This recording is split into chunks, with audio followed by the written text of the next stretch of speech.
Boa noite, boa noite, boa noite, boa noite, queridos amigos, queridos irmãos, queridas irmãs, queridos que nos acompanham aqui na Associação Espírita Cartas, no canal da Associação Espírita Cartas. Estamos aqui de volta, agora às 21 horas, com o Homem Espírita, conhecer um pouco mais da doutrina espírita, essa doutrina maravilhosa que sustenta as nossas transformações diárias. graças a Deus. Hoje, segunda-feira, dia 17 de junho de 2024, nosso programa de número 2, não é? Vamos conhecer um pouco mais quem foi Hippolyte Léon Denisard de Rivail, o nosso grande irmão Allan Kardec, não é? Gratidão, gratidão à nossa espiritualidade maior, gratidão pela oportunidade de estarmos aqui, gratidão ao nosso Mestre Jesus, gratidão aos nossos coordenadores desse projeto, nossos irmãos espirituais, gratidão aos nossos guias e mentores, gratidão ao nosso anjo guardião, gratidão a todos os irmãos que são conduzidos até essa sala de aula para que a gente possa desenvolvermos juntos, aprendermos um pouco mais, né, sobre a obra de Deus ou o Deus da obra? Sabermos mais sobre o Deus da obra, não é isso? A gente mergulhar um pouco mais nessa história para a gente poder caminhar de maneira sustentável, não é assim? Então vamos lá. Hoje no nosso primeiro encontro, né? Nosso primeiro encontro eu fiz uma análise geral do que é o Espiritismo, como é que ele começou lá na década de 1850, com as mesas, a história das mesas girantes, Rivail se aproximando destes estudos, dos estudos das mesas girantes, ele que é um cara muito cético, não acreditava muito naquilo, não é um cara cientista, né? Hoje eu vou apresentar para vocês de maneira mais detalhada qual que foi a história dele, né? Então ele que era um cientista puro, não é? Ele não acreditava muito naqueles fenômenos que aconteciam. No entanto, depois que ele começou a se aproximar um pouco mais, ele começou a observar que existia ali algo de inteligente naqueles movimentos. E aí isso começou a chamar a atenção. E aí ele começou a colocar à prova, começou a fazer as suas experiências. E aí então o processo evoluiu rapidamente. E aí então ele mergulhou de cabeça, não é, nestes estudos, na pesquisa, na própria codificação. Falamos um pouco, né, de como que tinha sido aquele processo. Ele usou naquela época, né, uma metodologia de pesquisa que nós conhecemos hoje, que se chama análise de discurso, não é? Ou seja, o que é análise de discurso? Você entrevista várias pessoas, né, vários participantes, né, com relação a um tema, e aí cada fala, cada discurso que a pessoa tem, nós fazemos a junção dessas narrativas e aí nós temos uma conclusão a respeito de um tema específico. Allan Kardec fez exatamente isso naquela época, só que com a dificuldade de 1855, 1856, ou seja, tudo através de cartas. Ele escrevia, ele ficava sabendo que existia um médium em determinado lugar. Ele elaborava uma questão, mandava essa questão para um médium que ele conhecia, que ele ficava sabendo que existia, e a mesma questão ele mandava para outros médiuns distintos, em lugares distintos, que não tinham conexão, não é? Recebia essas cartas de volta, lia todas essas cartas, transcrevia todas essas respostas para um material específico dele e juntava as narrativas e então chegava à sua conclusão científica, filosófica, moral, religiosa dentro daquele tema que ele tinha elaborado naquele momento, né? Depois hoje eu vou trazer para vocês aqui também vários desses espíritos codificadores que participaram efetivamente na obra juntamente com Kardec. Então esse foi o trabalho dele lá naquela época, né? Então no primeiro encontro nós falamos um pouco sobre isso, falamos um pouco sobre essa doutrina maravilhosa que nós temos, não é? que está à nossa disposição hoje, cresceu tanto no mundo inteiro, não só no Brasil, mas no mundo inteiro, né? Cresceu demais e está à nossa disposição para que a gente possa, né, entender um pouco mais a nossa existência, entender um pouco mais as nossas dificuldades, nos entendermos um pouco mais, não é? Dentro do nosso autoconhecimento, dentro do estudo do autoconhecimento, dentro do estudo de nós mesmos, não é? Dentro do entendimento das nossas dificuldades, das montanhas que nós temos que transpor nas nossas vidas, né? Na nossa escalada, né? na nossa jornada de desenvolvimento espiritual e moral, a doutrina espírita nos ajuda muito, muito, muito, muito. Né? Então vamos lá. Vamos lá.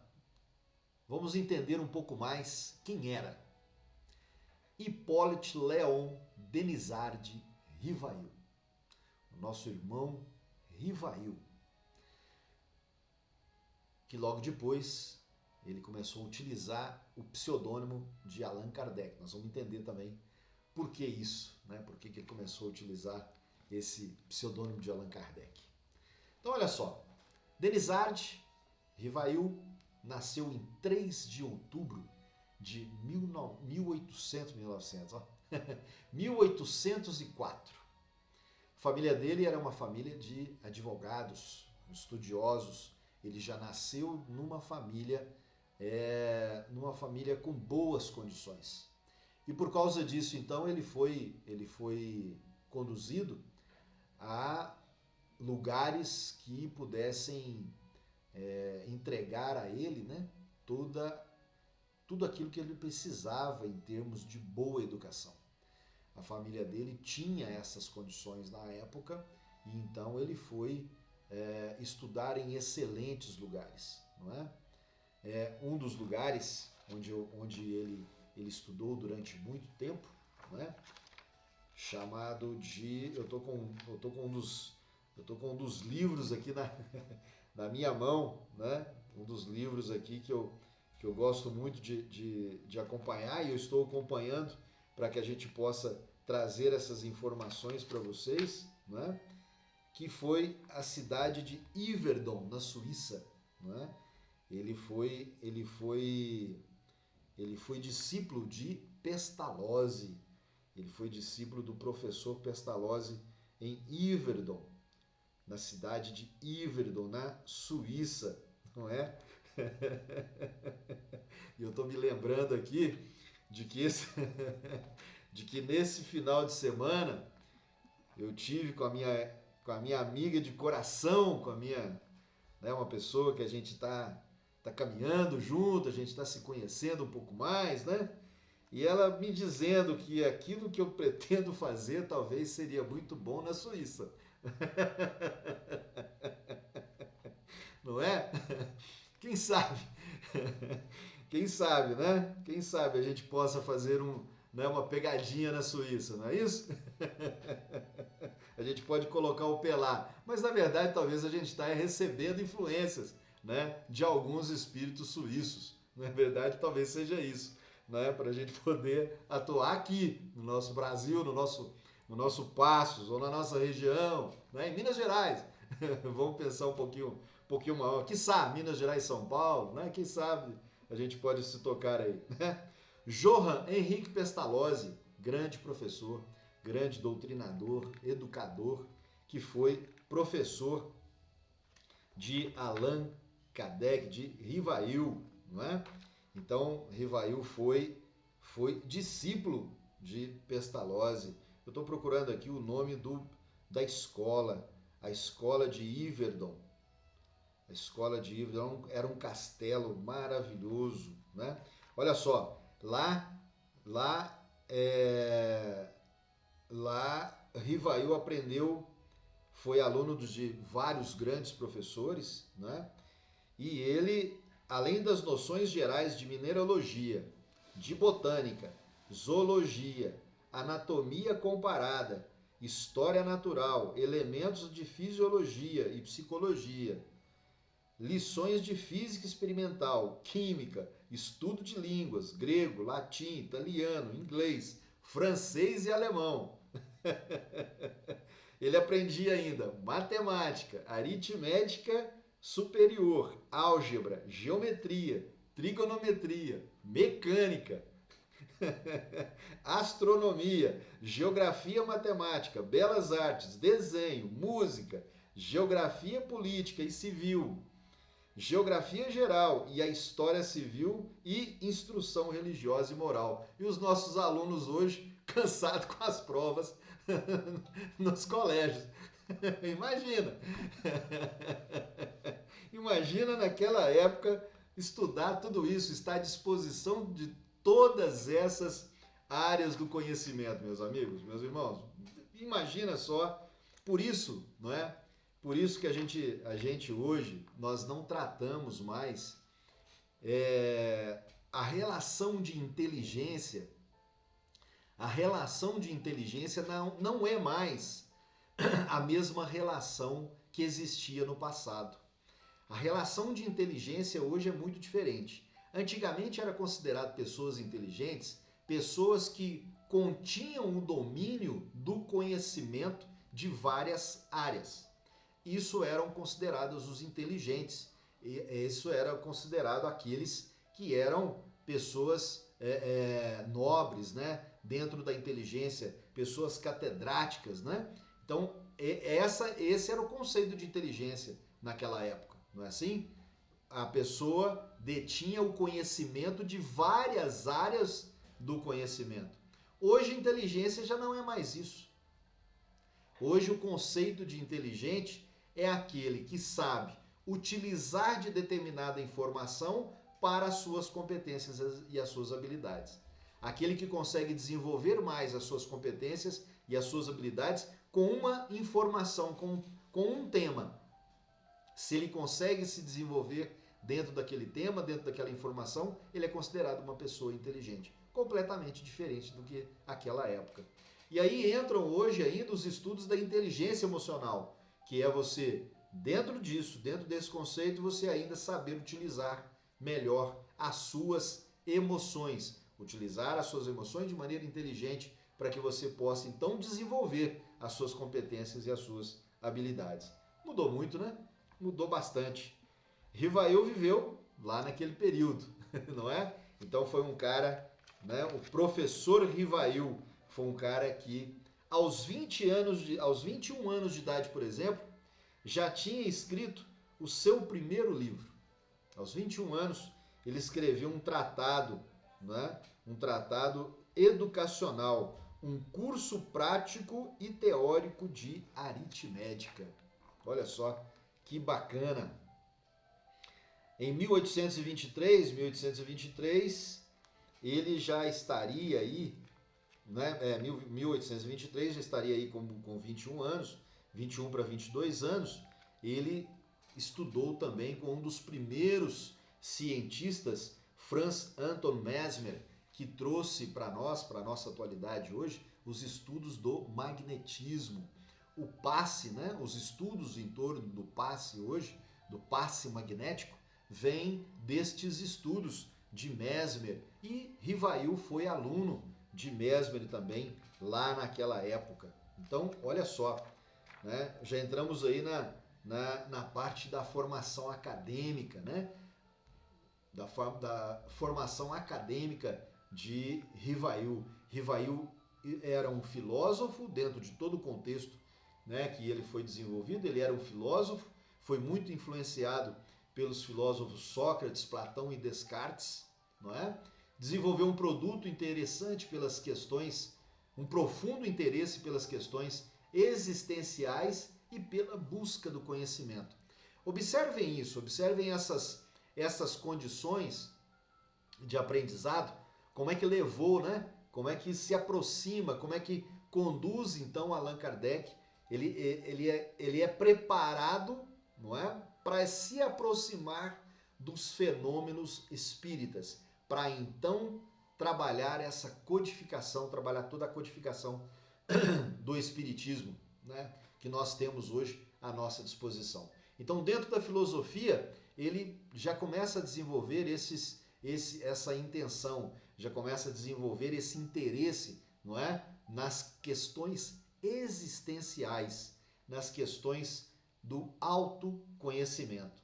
Na medicina, apesar dele não ter desenvolvido, né, como médico, ele também estudou medicina e obteve uma sólida formação dentro das questões do magnetismo e dos fenômenos espíritas. Então, a área de medicina trouxe para o professor Mesmer, e aí ele também foi um dos discípulos e desenvolveu estudos em torno desta área do conhecimento, que foi o magnetismo.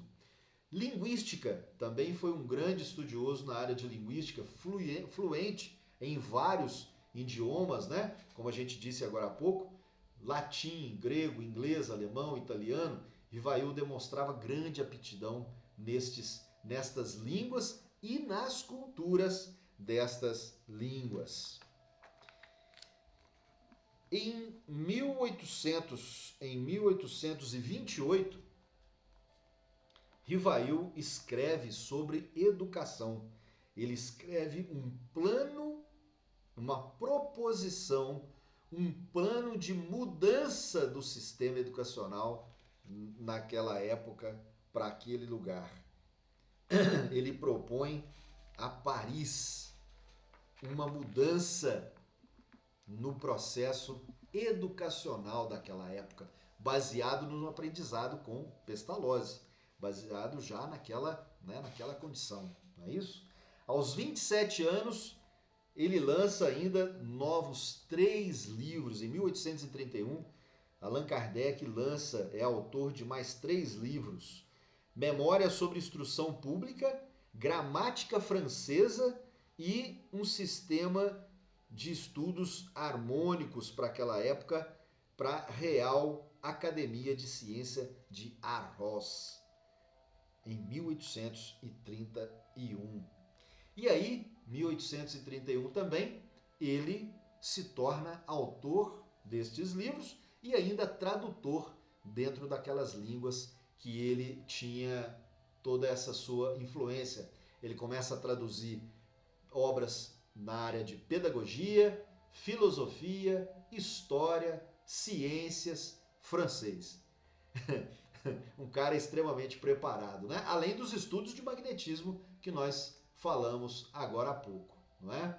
Em 1831 ele conhece aquela que ia ser a sua esposa, Amélie Gabrielle Baudet. Amélie Gabrielle Baudet.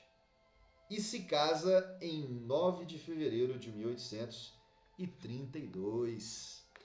Amélie era professora de letras e belas artes. Ah, que maravilha! Ele já então conhecia a sua esposa, aquela que ia, né, o acompanhar em todo esse trabalho que Allan Kardec se mergulha, né, que é esses tratados então dentro do espiritismo, não é isso? Um homem culto e sociável. Allan Kardec, aliás, Rivail era considerado um homem culto e sociável que participava ativamente da vida social e cultura de Paris. Frequentava salões literários, participava de debates intelectuais e se relacionava com importantes figuras daquela época. Daí, até 1850, Rivail tomou conhecimento das mesas girantes e dos fenômenos espíritas, que se popularizaram na França e em outros países da Europa. Intrigado com o assunto, ele começou a participar das sessões mediúnicas, como nós falamos no nosso programa de semana passada. E então a estudar esses relatos. Ele começou então a observar que existia ali algumas condições inteligentes dentro de todos daqueles fenômenos. E aí começou então a mergulhar, né, com muito interesse nesses estudos. Motivado pelo desejo de compreender a natureza desses fenômenos, espíritas e suas implicações filosóficas e religiosas, Rivail então se dedicou ao estudo rigoroso e metódico. Ele realizou diversas experiências, entrevistou diversos médiuns e estudou a literatura disponível sobre esse tema. Então aí Kardec se aproxima destes estudos e começa a fazer todos os levantamentos necessários para que ele pudesse então ter condições de entender efetivamente como é que funcionava aquilo e como é que os espíritos se manifestavam. Com as entrevistas dos médiuns que eu acabei de dizer agora há pouco, alguns ele fez entrevistas pessoais e outros ele então utilizava deste meio de ou ele viajava até onde eles estavam ou então ele utilizava as cartas, escrevia para esses médiuns, né, para que os espíritos então pudesse trabalhar com ele, né, pudesse responder a ele as perguntas que ele então elaborava. A partir daí, em 1857, surge o primeiro livro, surge o primeiro material, surge o primeiro compêndio, surge o primeiro estudo sistematizado, estruturado, com mais de 900 perguntas e respostas dos espíritos. Mais de 900 perguntas e respostas condicionadas num único livro que deu início à grande codificação, né, de Rivail. Aí então ele já começa a utilizar o pseudônimo de Allan Kardec. Por que ele utiliza isso? Primeiro, por causa de uma conversa com um dos espíritos. Um desses espíritos que foi entrevistado diz a ele que ele já tinha sido Allan Kardec em outras vidas passadas e teve mais ou menos condições de vida como mais ou menos essa que ele estava tendo naquela época. Tinha sido um estudioso, né, de outras questões que se manifestavam lá naquela época daquela existência. E aí então Allan Kardec pede autorização à espiritualidade para que ele possa então utilizar esse pseudônimo de Allan Kardec nestes novos trabalhos, para que não fossem confundidos os trabalhos anteriores de Rivail, do professor Rivail, com este trabalho específico, científico, filosófico, moral, religioso, não é? Que era essa nova codificação.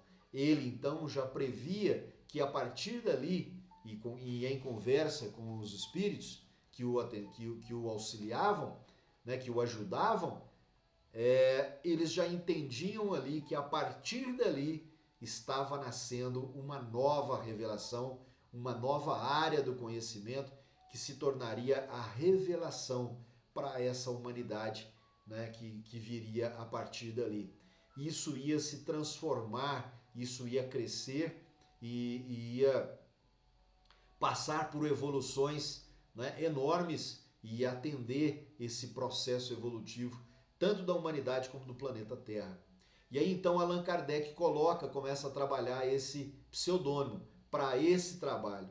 E assim ele consegue diferenciar esse trabalho dos trabalhos antigos, ele consegue blindar a sua família, né, com relação a esse desenvolvimento, a esse trabalho específico, que era um trabalho que ele fazia com maior esforço e sem o menor ganho, não é? Era um trabalho que ele fazia para que ele pudesse implementar essa doutrina. Então, em 1857, nasce esse primeiro material, nasce o primeiro livro, não é? Com mais de 900 perguntas, que é o Livro dos Espíritos. O que é o Livro dos Espíritos? O Livro dos Espíritos é o resultado dessa primeira pesquisa que ele fez, dessa primeira entrevista que ele fez de maneira inteligente, de maneira metódica, não é? De maneira científica, que ele fez por meio com a entrevista dos espíritos, para poder ilustrar que fenômenos eram aqueles, não é? Que aconteciam. essa obra sistêmica e básica, né, apresentou ao mundo a nova doutrina filosófica e religiosa, que é a doutrina espírita, não é? Então, o Livro dos Espíritos é hoje o primeiro, né? É o primeiro livro que nós temos para quem quer começar, né, a doutrina, a conhecer, a estudar a doutrina espírita. Esse é o caminho, né? É o primeiro livro, né, de obras básicas que ele deverá então começar os seus estudos. O Livro dos Espíritos, hoje nós temos 1019 perguntas. 1019 perguntas divididas em 3 livros internos, né? São 3 livros, cada um com seus capítulos específicos, falando de diversas questões a respeito do mundo espiritual, não é? É um dos livros que realmente nos traz muitas informações a respeito de tudo que a gente quer saber a respeito desse mundo espiritual, não é? Para vocês terem uma ideia, na divisão desse livro, né? O livro primeiro são as causas primeiras da espiritualidade. No livro segundo vem trazendo sobre o mundo espírita e os espíritos. O livro terceiro vem trazendo as leis morais, sobre as leis morais. O livro quarto vem trazendo sobre as esperanças e as consolações. Falei 3, mas são 4 livros internos, né? Cada um com seus capítulos. Então, realmente, é um livro de muitíssimas informações para nós. Na sequência desses livros, depois já lá em 1863, ele lança o Evangelho segundo o Espiritismo, que é a segunda obra a respeito da doutrina espírita. O livro O Evangelho sobre o Espiritismo é o livro que interpreta os ensinamentos de Jesus Cristo a partir dos evangelhos. Então, Allan Kardec coleta algumas partes principais de todos os evangelistas, Mateus, Lucas, Marcos e João, coleta então informações, partes desse evangelho, e ele dialoga com os espíritos. Então, a pesquisa continua da mesma forma, ok? Por todas essas obras, ok? A metodologia que ele segue é a mesma.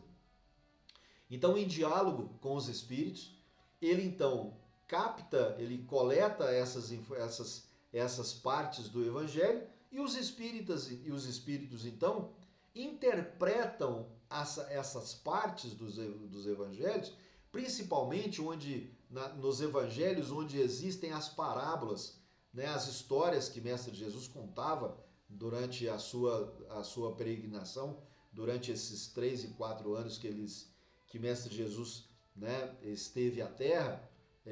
Durante os seus ensinamentos, ele ensina por meio de parábolas, por meio de histórias, né? Então, principalmente, né, nos evangelhos onde surgem essas histórias, surgem essas parábolas, são as partes então que os espíritos interpretam para Allan Kardec dentro de uma filosofia doutrinária, dentro de uma intelectualidade e dentro de uma filosofia moral, né?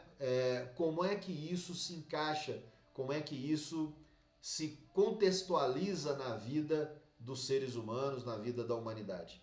E o que nós precisamos fazer? O Evangelho segundo o Espiritismo é como se fosse um manual de conduta. Se você dentro do trabalho do seu autoconhecimento, se você está interessado em ler um livro, não é? Um livro que te dê um código de conduta para você poder agir na sua vida, esse livro se chama O Evangelho segundo o Espiritismo.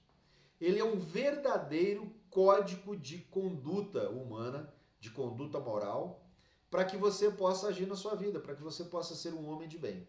Se você efetivamente seguir aquilo que está ali, né, você fatalmente se transformará num homem de bem e estará então cumprindo com as leis divinas e viverá uma vida mais leve, mais tranquila, não é? A sua reforma íntima pode ser uma reforma íntima mais mais salutar, não é?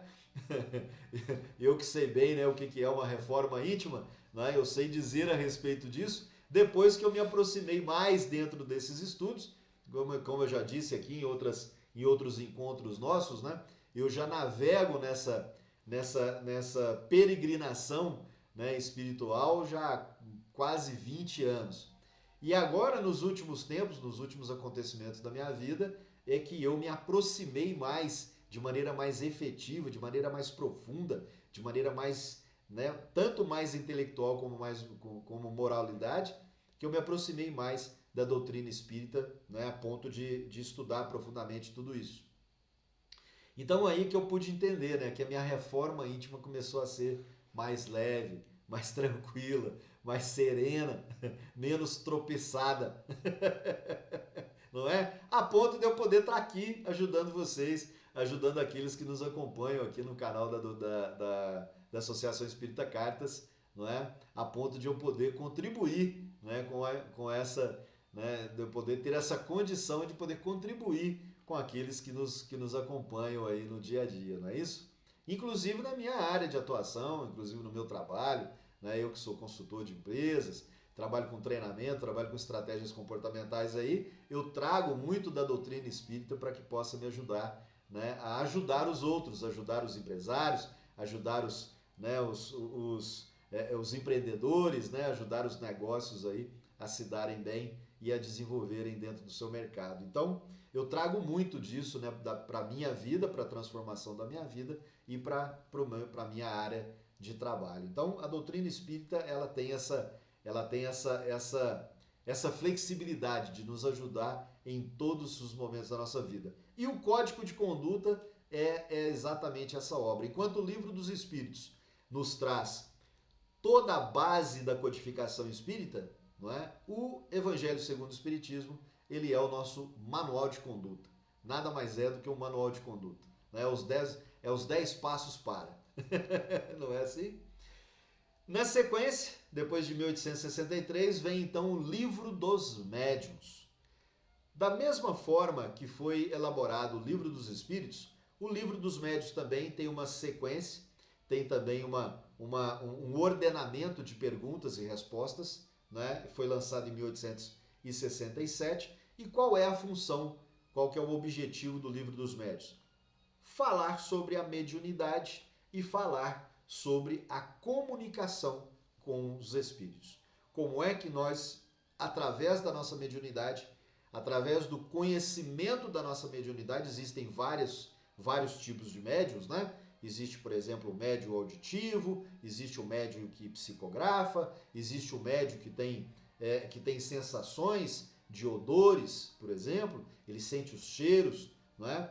Tem médiuns que conseguem fazer a materialização, não é? Do ectoplasma dos espíritos, por exemplo, né? Tem médiuns que recebem, né? Incorporam os espíritos para que os espíritos se manifestem através dele, né? Então existe todos esses vários tipos de médiuns. Uns, né, trazem várias condições dessas, outros nem tanto, né? Eu, por exemplo, sou um médico que eu não vejo, não ouço, né, não psicografo, não é? Mas eu sinto, né? Eu sinto que as energias estão próximas de nós. E trabalho muito a minha intuição, né?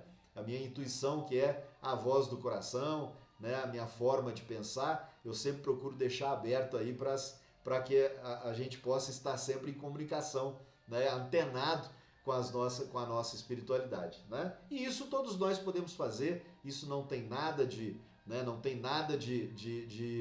extrafísico, né? Isso todos nós podemos desenvolver a partir do momento que a gente quer, do momento que a gente está tranquilo.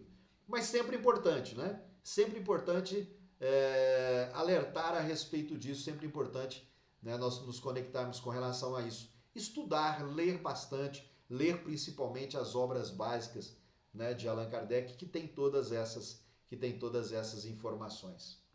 Na sequência, depois do Livro dos Médiuns, vem a Gênese, né? O livro A Gênese, lançado em 1868. O que é a Gênese? A Gênese é contando sobre a origem do universo, principalmente a origem da Terra e da vida humana. Então, se nós queremos saber mais a respeito da nossa existência, né? Aquilo que os livros científicos falam do Big Bang, não é isso? Lá na Gênese a gente consegue entender o que aconteceu antes do Big Bang, não é? A gente consegue entender sobre a vida humana, onde é que nós surgimos. De vez em quando eu falo aqui, nós precisamos de nós termos olhar para nós como olhar de espírito, né? Nós somos espíritos milenares. Nós estamos aqui reencarnados no planeta Terra depois de ter passado por uma longa jornada, não é assim? Alguns de nós têm 5.000 anos, mais ou menos, igual a mim, por exemplo. Eu tenho mais ou menos uns 5.000, 7.000 anos, não é? Eu já tive em vários outros lugares por aí. Alguns dos nossos irmãos têm 10.000 anos, 20.000 anos, outros e vem nessa jornada desde a época adônica, né? Que é a época de Adão, desde 40.000 anos, mais ou menos. Não é assim? Tem alguns mais novinhos, tem outros um pouquinho mais antigos. Mas a gente, mais ou menos, está nessa jornada aí já há muitos anos. Há muitos anos, entende? Então, é bom a Gênesis nos traz algumas dessas informações, né? Fundamentando para nós a nossa existência.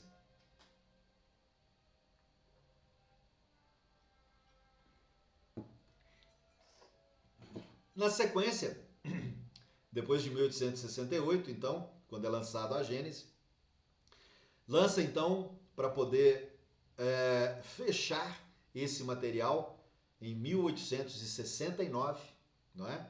O livro chamado O Céu e o Inferno. O que trata esse livro, Céu e Inferno? Céu e Inferno vai tratar sobre a morte, né? Sobre o nosso desencarne e sobre a lei da justiça, né? Então, o que acontece conosco, a lei da justiça divina? O que acontece conosco depois da morte? Para onde nós vamos? O que nós vamos fazer? O que acontece com o nosso espírito depois da morte?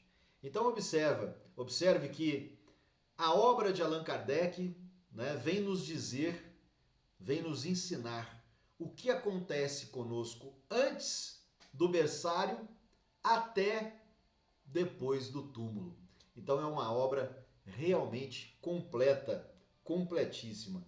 E em 1869, né, 1869 é exatamente o ano, então, que falece o nosso irmão, que desencarna o nosso irmão Allan Kardec. Ele desencarna em 31 de março, tanto é que 31 de março é comemorado, né, o aniversário de Kardec, 31 de março de 1869, aos 64 anos.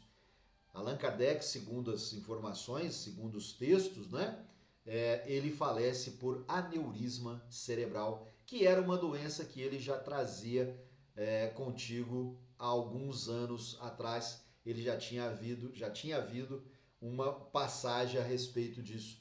Já tinha havido uma passagem com relação a isso.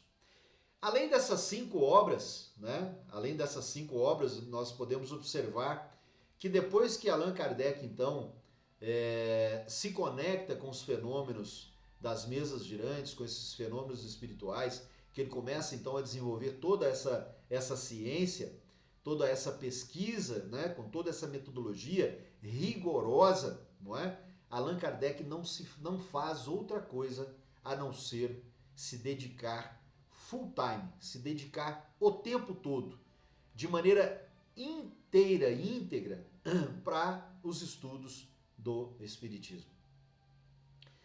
Lançadas essas 5 obras desde 1857, né?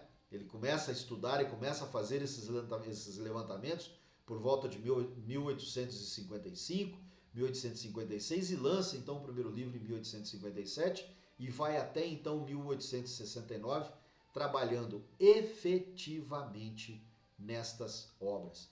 E depois que falece, agora há pouco tempo, né? Vou dizer que agora há pouco tempo, né? Depois de ter passado alguns anos, a Federação Espírita Brasileira lança Obras Póstumas de Allan Kardec, que é a junção ainda de vários apontamentos, vários temas, vários estudos que ele ainda tinha feito antes de falecer, não é, que não entraram no último livro. Então é lançado Obras Póstumas de Allan Kardec. Então nós temos, na verdade, 6 obras, 5 obras realizadas, lançadas com ele em vida, com ele encarnado ainda, e depois então mais um, que é as Obras Póstumas de Allan Kardec, que são então vários textos que ainda ele tinha anotado a respeito de uma variedade de outros temas. Observem que essa obra, né, porque nós temos tanta energia, porque que quando nós trabalhamos essas obras espíritas, nós podemos observar, nós podemos é notório a energia que todas estas obras trazem para nós enquanto conhecimento, enquanto intelectualidade, enquanto desenvolvimento moral, enquanto código de conduta, enquanto nos falar, nos dizer sobre estes vários temas que a gente acabou de dizer agora, né? O Livro dos Espíritos falando sobre a primeira pesquisa que ele desenvolve então com os espíritos, o Evangelho segundo o Espiritismo, um código de conduta, o Livro dos Médiuns falando sobre a mediunidade e a comunicação com os espíritos, a Gênese falando sobre a origem do universo e a origem da Terra e da humanidade, e Céu e Inferno falando da morte, falando do desencarne e falando sobre a justiça divina.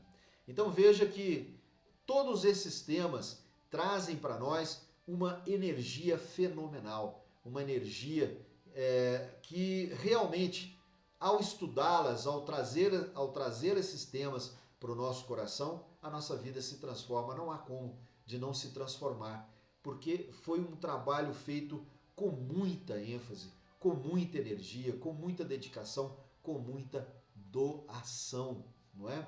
Allan Kardec doa o seu final de vida, né? Praticamente aí quase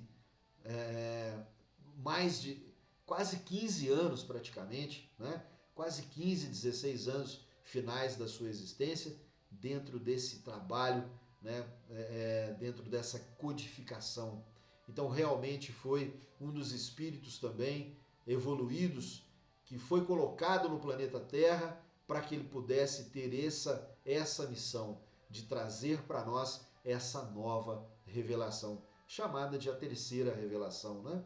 Se nós pegarmos nos textos de outros médiuns, dentro de outras obras, né, nós vamos encontrar essa terminologia pelos autores. A nova revelação, a terceira revelação.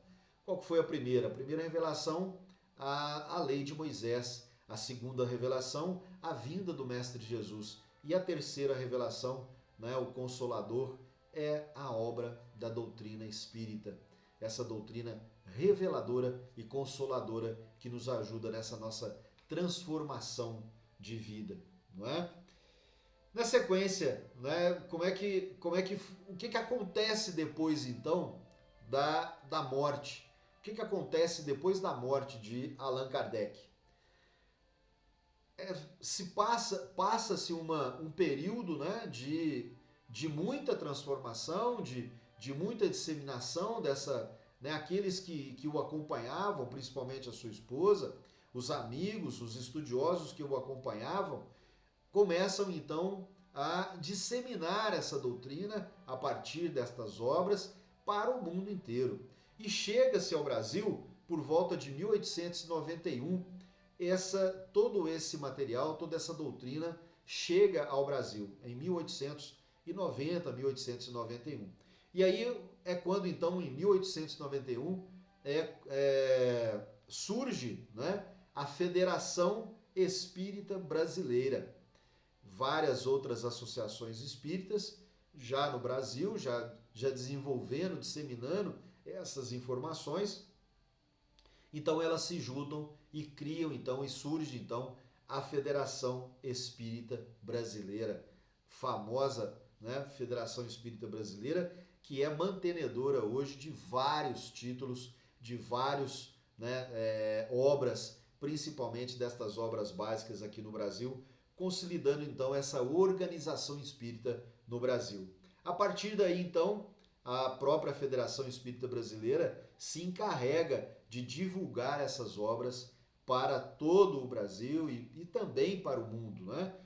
A federação ela se conecta com outras federações, com a Revista Espírita em Paris, e aí então juntos começa todo esse estudo, né, de divulgação da doutrina espírita e da prática dessa cultura espírita, não é? Quem foi alguns dos espíritos codificadores, alguns dos espíritos que ajudaram, que auxiliaram Allan Kardec nessa codificação, nesse trabalho esplêndido, nesse trabalho de pesquisa esplêndida, né? Foram vários, né? Alguns deles eu vou trazer para nós aqui hoje e provavelmente eu acredito que o nosso próximo encontro, na aula de segunda-feira que vem, eu traga mais outros atores destes espíritos, mais espíritos codificadores. Hoje eu vou apresentar para vocês aqui 1, 2, 3, 4, 5, 6, 7, 8. 8 desses espíritos codificadores que ajudaram o Allan Kardec nesse desenvolvimento da doutrina. O primeiro deles, Santo Agostinho. Santo Agostinho foi um espírito também que foi um dos codificadores junto com Allan Kardec, né? Quem foi Santo Agostinho encarnado? Quem foi Santo Agostinho encarnado, para quem ainda não conhece, as obras de Santo Agostinho, também fenomenal. Existe um livro de Santo Agostinho que se chama Confissões, né? Sugiro, para quem não teve ainda a oportunidade de ter alguma obra de Santo Agostinho nas mãos para poder ler, sugiro que esse seja o primeiro, Confissões, que conta a história de Santo Agostinho. É um livro maravilhoso que conta para nós como foi a transformação de Santo Agostinho, né? E a luta que foi da mãe de Santo Agostinho, né? A luta espiritual da mãe de Santo Agostinho para fazer com que Santo Agostinho se transformasse em quem foi.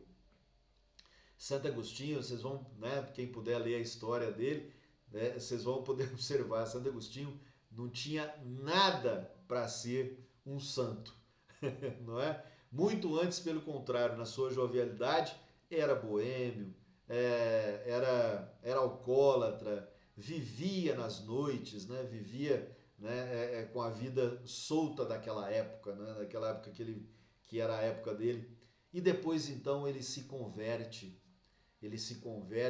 depois da morte da mãe, ele se converte e aí, então, se transforma em quem se transformou.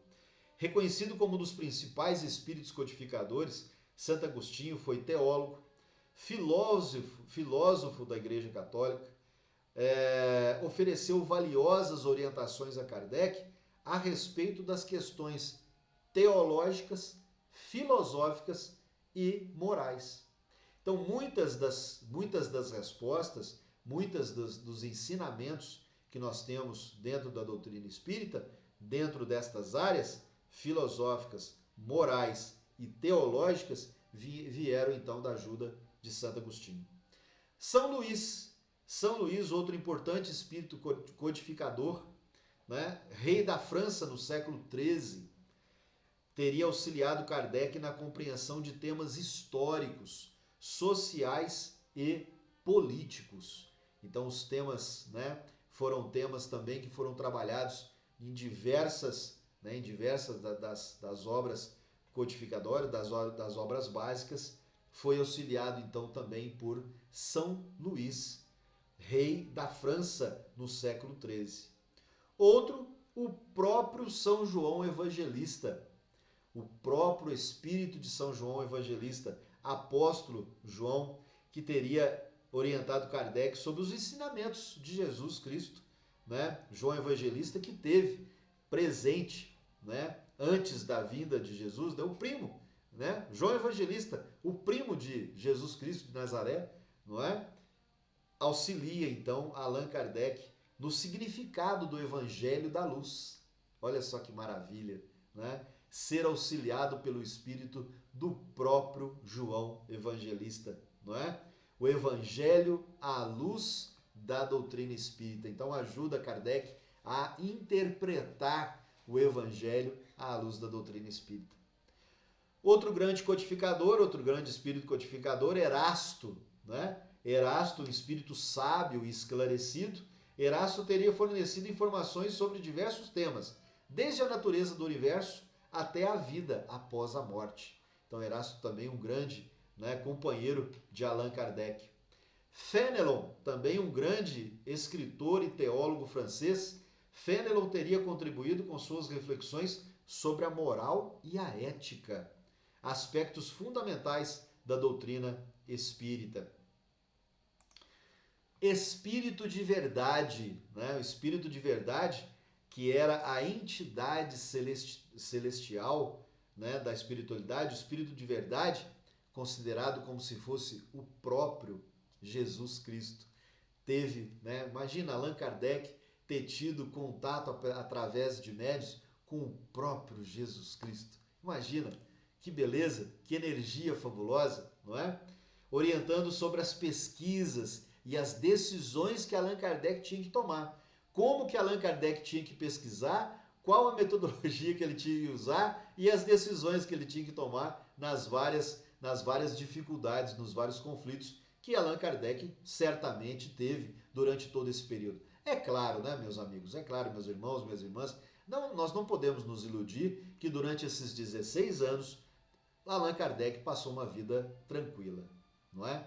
Também para ele foi uma transformação, também para ele foi uma reforma íntima, fabulosa, profunda, não é? A gente pode observar isso, não é? A gente pode observar na história da doutrina espírita que todas as transformações que aconteceram, que todas as reformas íntimas, que todos os autores, que todos os auxiliares dessa doutrina passaram por profundas transformações em sua vida, em sua história. E ali nós tivemos o próprio Espírito de Verdade, o próprio Jesus Cristo, auxiliando então Allan Kardec. Outro grande codificador, Dr. Bezerra de Menezes, né? Bezerra de Menezes, médico e filântropo brasileiro.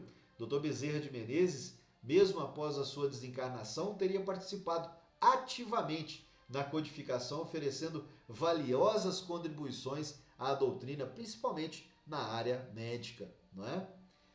E as irmãs Baldin, Caroline e Amélia Baldin, essas duas jovens médiuns francesas foram de grande utilidade, de grande ajuda para Kardec. Foram fundamentais no início das pesquisas de Kardec, fornecendo diversas mensagens espíritas que serviriam de base para essa codificação. Então, meus amigos, nossa aula de hoje, nosso programa de hoje, né, nosso programa número 2, todo aí destinado a conhecermos um pouco mais desse Allan Kardec, de Hippolyte Léon Denisard de Rivail, né, desse nosso irmão Allan Kardec, que foi tão importante para esse trabalho da doutrina espírita, para trazer à luz para nós da doutrina espírita. Que maravilha, né? Que bondade nós podemos ter desde 1856 até agora, essa transformação, estas obras que estão todos à nossa disposição.